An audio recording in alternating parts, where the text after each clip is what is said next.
Hello বন্ধুরা, welcome to my channel. এই শীতের রোদে টক ঝাল মিষ্টি আচার খেতে কার না ভালো লাগে বলো বন্ধুরা। আজকের বানাবো সেরকমই কিছু একটা চালতার আচার, দোকানের কিনা আচারের চেয়েও ভালো। হ্যালো বন্ধুরা, চালতাগুলোকে আমি ছোট ছোট করে এবং পাতলা করে কেটে নিয়েছি। এবার মশলাগুলো নিয়ে নেবো। গোটা কয়েক শুকনো লঙ্কা, জিরা, মৌরি, পাঁচফোড়ন, ধনে। এর সঙ্গে নিয়ে নেব 1 বাটি গুড় চিনির বদলে। প্রথমে উনুনটা ধরিয়ে নেব। উনুনটা ধরে যাওয়ার পর কড়াটা বসিয়ে দিলাম। হালকা কড়াটা তেতে যাওয়ার পর মশলাগুলো সব দিয়ে দিলাম।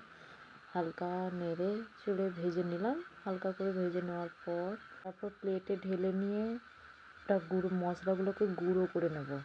কড়ার মধ্যে জল দিয়ে দেবো, পরিমাণ মতন জলটা দিতে হবে। তারপর চালতাগুলোকে দিয়ে ভালো করে সিদ্ধ করে নিতে হবে। এর সঙ্গে জলের মধ্যে হালকা করে লবণ আর হলুদ দিয়ে দিতে হবে। তারপর ভালো করে ফোটাতে হবে। এবার ঢাকনাটা খুলে দেখব সিদ্ধ হয়েছে কিনা। যদি সিদ্ধ হয়ে যায় তো ভালো করে সিদ্ধ হয়ে গেলে তারপর চালতাটা নামিয়ে নেব।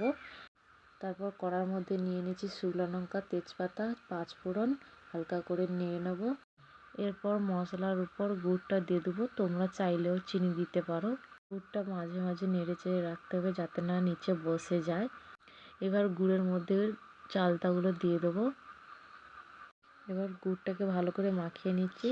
খেয়াল রাখতে হবে যাতে না নিচে বসে যায়, তার জন্য ভালো করে নেড়ে রাখতে হবে। ততক্ষণ আমরা জাল দেবো যতক্ষণে গুড়টা চালতার সঙ্গে ভালো করে মাখামাখি হয়ে যায়।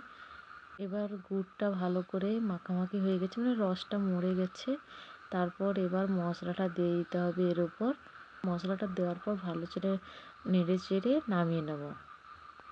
ভিডিওটা কেমন লাগলো বন্ধুরা লাইক ও কমেন্ট করে জানাবে, আর ফলো করতে ভুলবে না। টাটা।